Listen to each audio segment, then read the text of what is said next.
مش قالوا لنا انا احطه كده جوه ده معلش انت على الصوت في مكان موجود ممكن 48 ساعه مش عارف ايه اللي يعملوا فيه هنا كده يقعدوا يفتشونا تشكيل كده وكل الكلام وانا بطلب عليه على التشكيلات الحكم انه بيدور على موبايل غير اللي كانوا يكون مع بعض ما كنتش هيعملوا فيها ايه وما مش عارف وما قدرت توصل للعشرة مثلا وبرضه ولا كأننا بنقول حاجه والدستور على انشط ولا كأننا بنقول فيها اصلا قلنا بكره انا بطلع بيان يوم الخميس او لا انظرت وزير التكريم انا بقى خدت قوه من الشعب طبعا ما عنديش اي صلاحيات بعد التكريم بايه ما بنتكلم في الشعب انظرت وزير التكريم على الانترنت قلت له اذا لم تخرج خلال 24 ساعه هي نادي حضور هنطلع مظاهرات الجامعه هنعمل لكم احنا هنعدي من الاستفاضه مش هنستنى ايه في الاثنين هيوصلوا في السجن هنقول لا نستنى 4 مايو لا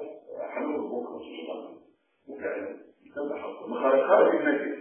اذا التأكيد جاب نتيجه برضه دي ناس تخاف ما تشتكيش ناس ما عندهاش اخلاق ولا ناس تهددها وتكون تملك سلاح التهديد احنا ناس سلاح التهديد من الشعب المصري ولما اقول مظاهره انا مش هطلع انا واكرم وعطاء حزب العمل حرام طلعوا زي ما عملوا في 20,000 واحد فعلا ثاني يوم الصبح سالت عن بحث المساواه مسؤول جدا مش غير المظاهرات ومش غير حاجه الاستاذ عبد الحميد خطط قلت له هو المسؤول الثاني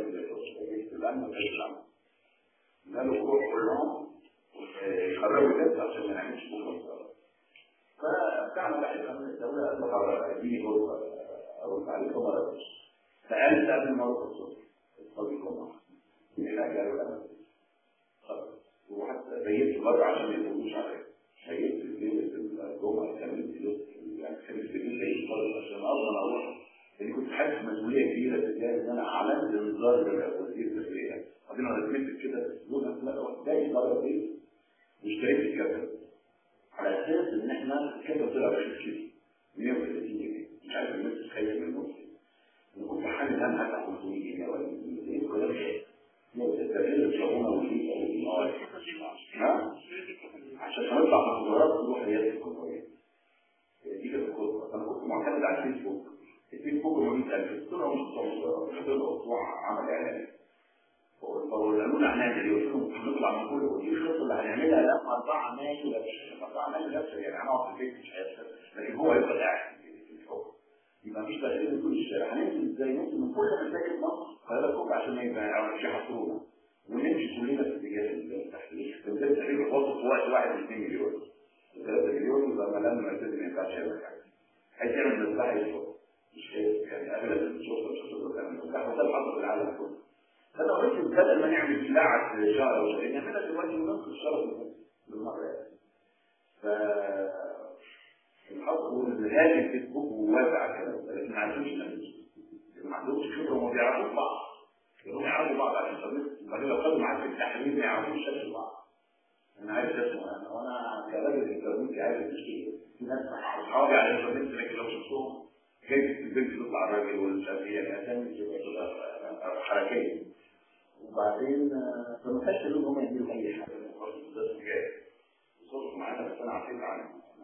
انا مش عارف كده وجيت وجيت كل الصعايده وانا جايت النهارده مع الصعايده وهو حكم الاجتماع عملنا اجتماع عملوا مؤتمر امبارح من 150 واحد كل رموز الصعايده وعزه ابواب وعمرو الصناعه عشان يعتذروا لي النهارده وجم وقعدوا مع المستشفى الاثنين بالليل الساعه 1 بالليل اتأسسوا وجم النهارده وجه ابو الوالده وفاز وقتين بس زي يا عم انا مش عارف من حاجه بعدين الحكومه المهم يعني ده اللي حصل بخصوص الوالد ده فضل كان هو المنظم وطلع قال عبد العزيز استضافه المباحث هو اللي جالس عليه النهايه المهم باختصار عشان ما اطولش عليه وانا حسيت ان دي محاوله ضرب الاول قلت لهم خرجوا الولد وهو لابس من الاحمر خرجوا الولد من الاحمر الضباط وبدا يتحرش باكرم وكذا واحد فقلت لهم طلعوا بره عشان اقعد انا مطمئن جوه فالضباط اللي لابسين مين داخل وحل المشكله تحت المغرب لقيتهم بينتحروا اللابسين مين بدات البلطجيه يتقرب في جوه الناس شكلها غريب جوه وبره فانا كل واحد عايز يمشي هو اللي يمشي نجله دكتوره كان يشيل حسيت انا مش طريقتي معركه يعني. فمشيت اغلب الناس المفضل الاولي معايا 4 حسيت ان انا بقى في ولد ده اللي اسمه الثاني اعدادي ده، قلت له مش اهو ثاني اروح عند الدكتور اخرج وتبطل المعركه خير. رجع قال لي في 20 قلت له 24 وهي ولد قال لي في 20 عادي وانا مش ممكن اديه ودي لازم تقول ايه هي والدي برضه هي في حوالين المنزل انا ساعات في المعركه الفصل وفي جوه الحواري عربيات امن مركزي كتيره وبعيد يعني مستعده للاشتباك، لان ممكن الاشتباك كان يكون اكبر لو ضربه بتاعت المغرب والعشاء يبقى معانا شويه مقاومين، لكن طبعا لو 7 مش هناخد منهم غلوه يعني. فهم متحسبين وكان ربنا بيحمينا شويه يجي جنازه ما يقدرش جنازه لوحدها 150 معاك شويه ويجي فوق من الطائره من النرويج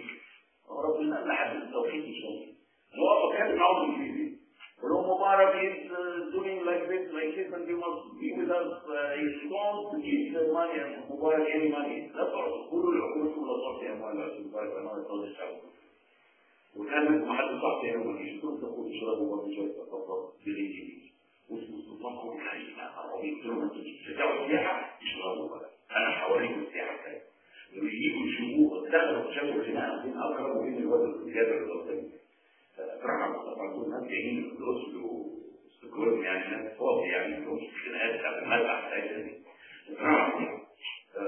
وأنا ما كلمتهم كانوا خايفين جدا لأن بقولوا 6 شهور ما تخافوش هنحبكم احنا بنطلع حكومات برضه كانوش مميزين الكلام السياسي خلاص يا ريت بس الأخبار إن أنا جبت ربنا لما جت بقى الولد أكيد بيشوف دي ما عادش بقى فيه لا جامد ولا أنا أقول أطلع بره في إلهام تدعني للخروج بره لو كنت مستنيه كان اللي جوه هيتعيش مش أنا برضه هم أكثر مني ويتعملوا كفته حاجة دفعتني كده ثم عملت حب كلمة فبدل ما أكلمه بصوت صوتي تروح كده هم يجيني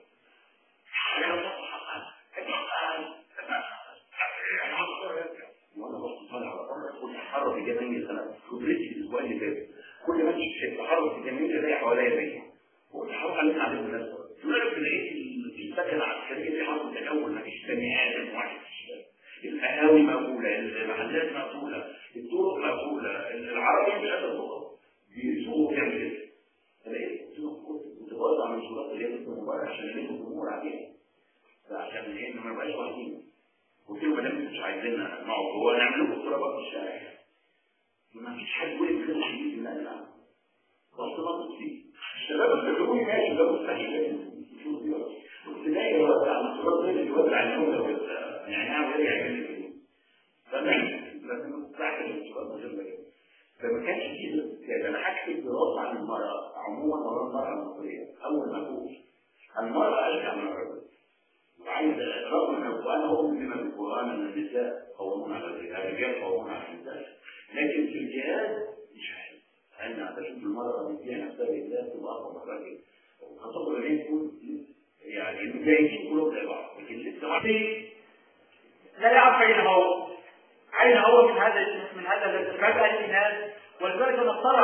على الجميع ان يركز فكره ازاي وقت الصلاه لما تنزل ربنا تبدا الصلاه لما تيجي تتزوج ان المفروض مجاهد الشعب المصري كله مجاهد لها ان هو يجاهد في المهر بتاعها حقيقه بغض النظر عن اذا كانت الصلاه دي اسلاميه علمانيه بعمل اشتراكي المهم هذه الفتاه وكل فتاه في تتبنى تلك الافكار يجب على المجتمع المصري لان هي حينما تحدثت او يتحدث محمد عبد الله كثير او غير السياسيين الاحرار لا يتحدث عن نفسه عن قضيه شخصيه لا يتحدث عن قضايا عامه قضايا الهجوم المواطن المصري يعني حينما يخرج الانسان ويكتب لواحد مثلا كذا شكر او يوصف مكان على شغل يكتب عليه فهذه كارثه يعني تصور بعض الناس قد تكون شوف بقدر ما هي كارثه لان المواطن هنا نافق على 10 أرغفة بعد 25 سنه او 30 سنه من هذا النظام ولا يستطيع ان ياتي ب10 أرغفة في طابور العيش فانما هي كارثه محققه. ما حدث بالامس من تحت نعم والله تحت وضرب في اماكن تفضي الى الموت والبعض سالنا لماذا لا تقدم بلاغ للنائب العام؟ فلذلك النائب العام من طبيعتك 50 قرار، أين كل النائب العام أو جمهورية الحكومة أو كل نظام أو حتى الذين قالوا هذا الكلام ما يقرأ صدر الله قرار النائب العام، أين هي الآن؟ يقولون لنا هذا. نحن إذا أردنا أن نوصل أن نتقدم البلاغ ونتقدم إليه الشعب المصري ونتقدم إليه إلى رجال الإعلام